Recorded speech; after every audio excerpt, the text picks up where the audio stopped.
The Northern Ireland Open produced some stunning exhibition shots, great snooker escapes and crucial frame-winning pots. But which of these was the best shot of the entire tournament? To find out, I'm going to attempt to recreate the top 20 shots as accurately as possible and in the fewest possible attempts. So who better to start with than tournament winner Mark Allen escaping from a snooker in a game against Neil Robertson.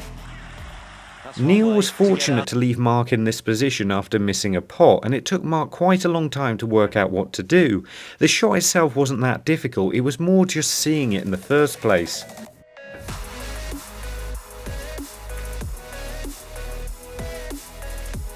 Jimmy White really struggled in this match against Luca Brecel, but he still managed to knock in this excellent long red. Even though this didn't go anywhere because Jimmy ended up arguing with the referee and then missing the brown, it was still a really nice pot, and I was happy to get this one after just one attempt as well.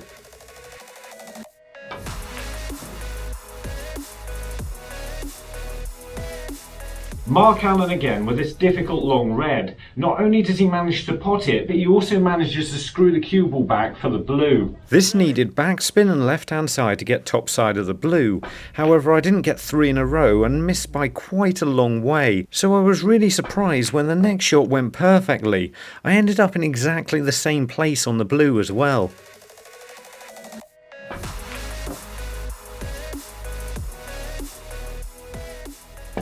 That was a relatively straightforward snooker. However, the one Yuelong's attempting isn't anywhere near as simple, as he's playing the cue ball around the angles to get tight in behind the blue here. Zhou was really impressive in this tournament, only losing out in the final to Mark Allen, and shots like these showed why.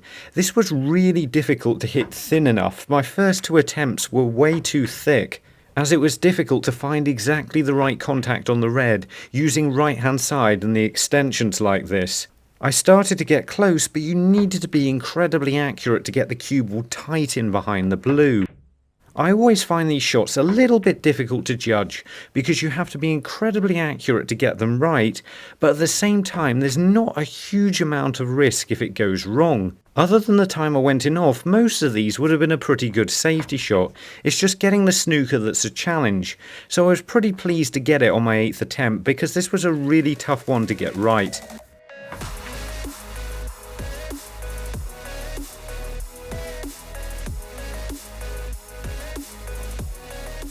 Mark Selby swerving out of a snooker here in a way that leaves his opponent Neil Robertson in a snooker.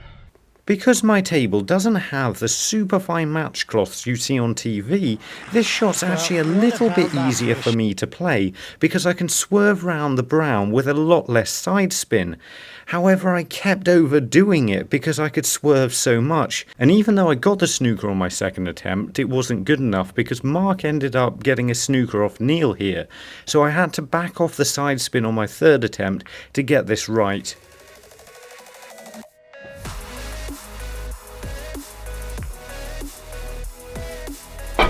Luca Brecel knocks in an excellent long red and manages to screw the cue ball back into bulk at the same time. Spinning the cue ball back 7 or 8 feet from 6 foot away really isn't an easy thing to do. It needs a lot of backspin and good cueing, and this makes it very difficult to even pot the ball or get close to it.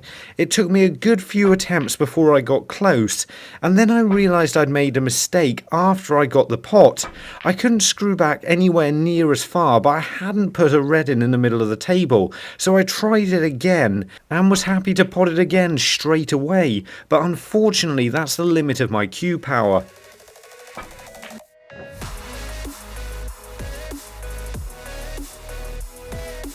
Judd trumped now with a really impressive green that's not anywhere near as easy a pot as it looks. Not only does he manage to pot it, but he also gets the cue ball twice across the table and into position on the brown. The right hand side I needed to get in position on the brown makes the pot incredibly difficult because it straightens it up into the cushion. I was incredibly happy to get it on my 2nd attempt because I could have been here for a long time, and I nearly played the shot absolutely perfectly.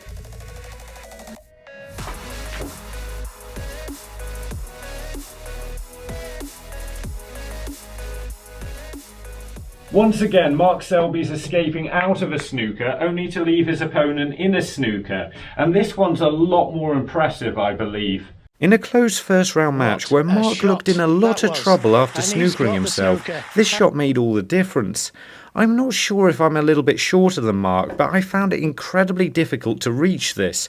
I was really having to stretch about as much as I could, and even though I could just about get to it, it hurt a little bit, and I really didn't want to play this shot any more times than I needed to. So when I finally got it on my third attempt, I was really happy, because if I was there any longer, I think I would have just collapsed on the table.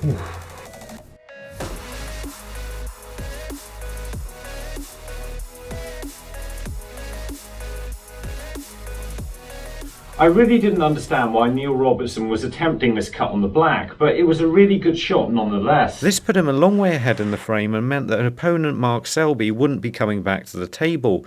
It's a difficult thin cut along the cushion, so I was really happy to get it on my first attempt, even if the cue ball was a bit out.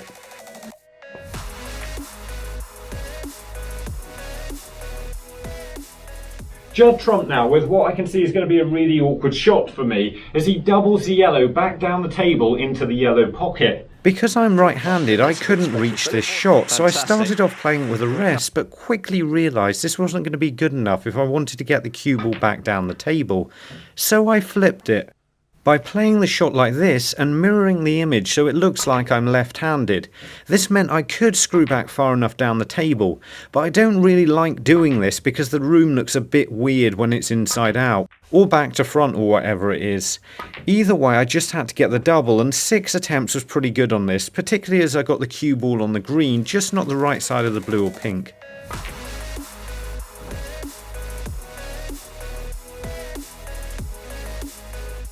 Robert Milkins now has a chance on a respotted black to go 3-1 up against John Higgins. Sure, this was a lot more straightforward than Judd Trump's double, but it actually had an effect on the result of the game. So I have to ask the question, which was the cheekiest, this shot or Judd Trump's? Cue the music. Judd's shot was clearly a lot more difficult, for which he receives 4 cheeky chilies, but as Robert Milkins' shot was for the game, he also receives 4 cheeky chilies, and he's this week's winner. Jackson Page is also playing John Higgins, and in the deciding frame, he finds a way of getting onto the pink. By screwing the cue ball back into the pack of reds, he ripped the pink out over the middle pocket. As it turned out, getting on the pink wasn't that difficult here. If you got enough backspin on the cue ball, you would finish in position. The challenging part was getting the pot when you have to play the shot in this way, and you're stretching a little bit.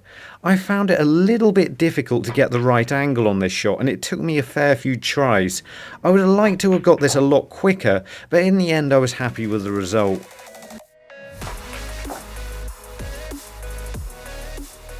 I've seen thin shots before, but this one from Sam Craigie is really thin. He can't avoid the reds and black if he plays the pot into the opposite corner, so he attempts it thin into the left-hand side. It was really difficult to judge this shot. I actually kept overcutting it, trying to hit it incredibly thin. And we have to question if he played this shot because he contacted the blue on the way back down, and it's unlikely he would have risked doing that. So it's just possible then that this was a complete fluke, but we're going to give him the benefit of the doubt. After missing it altogether, I eventually managed to find the right angle and got the pot, although I did hit the blue a little bit thick.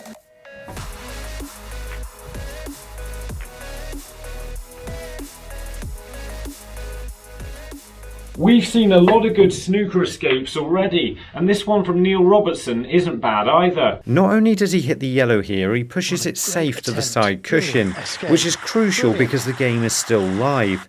To do this, I'm playing it with a little bit of right-hand side to make the angle around 2 cushions. Even though I hit it on my first attempt and got the snooker, I was looking to hit it in the same way as Neil did. And this was a little bit tricky because it didn't feel like you wanted to hit it any higher than I was doing.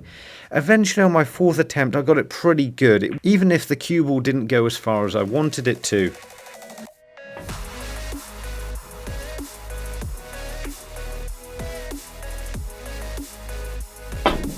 Williams now impressively pumping in along red.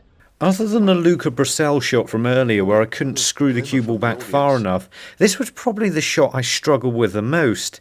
In theory it shouldn't have been that difficult, but I really found it difficult to find the correct angle and kept overcutting it. What made it worse is I tended to scatter the reds around every time I missed the shot, so it seemed to take longer than it actually did. I was surprised to find out this only took me 6 attempts. I would have liked a better cue ball, but it didn't feel like I was ever going to pot this one again.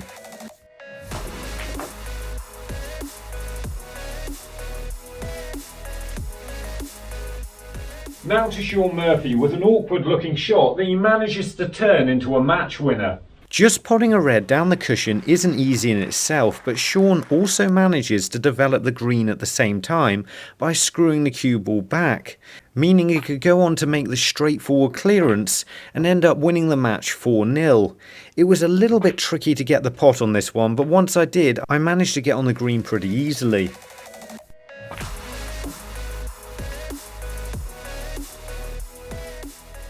This one's a really nice exhibition shot from Anthony McGill, but because the reds are so close together, it's not really that hard of a shot. Or at least so I thought. In theory you just got to hit the reds and they'll go down the cushion, but my first attempt I was a little bit too far out and ended up rattling the red in the pocket, which I had to correct for my second try, but it's still a good looking shot, this one.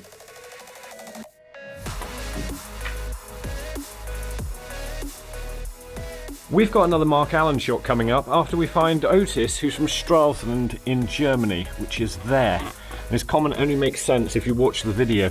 Once again we got a shot from Mark Allen, and this one was pretty much the killer blow in his match against Mark Williams, as he managed to find a safe place for the cue ball in case he missed. But as he was successful in getting the shot and the red went in, it also meant he was in position on the black. I've managed to play a lot of shots already on this list in fewer attempts than I was expecting. However, this really wasn't one of them. I was expecting to get this one a lot quicker because all you really had to do was find the right angle, but unfortunately I kept missing it over and over again. As with another Mark Allen shot from earlier, the tricky part here was finding the shot in the first place. Once you got it, it shouldn't have been this hard, but it took me 5 attempts.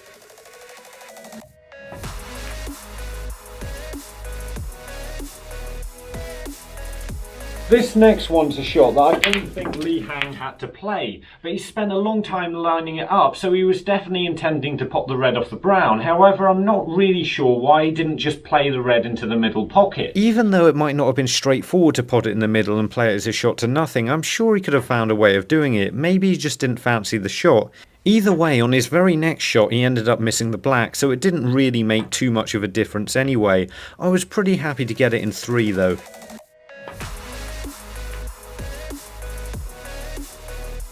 Another snooker escape now, but because it's Mark Williams, I have to play it one-handed. I'm really not too sure why he plays shots like this, because you might be able to see the angle better, but I definitely can't hit it right every time like this.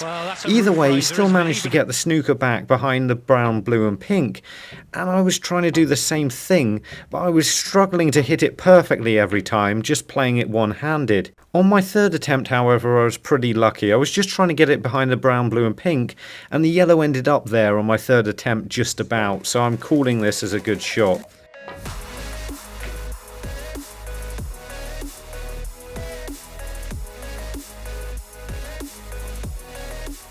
So many good shots this week that nothing really stood out, so I'm letting you vote on this week's winner, and the link for that is down in the description. I'm going to be really interested in what you come up with here, because for me it just seems like there's too many to choose from. Either way, if you want to see more videos like this where I recreate other shots, have a look at these 2 videos. And remember, don't just watch, play, and make the commitment to becoming a better player by subscribing to the channel and visit the website. See you later.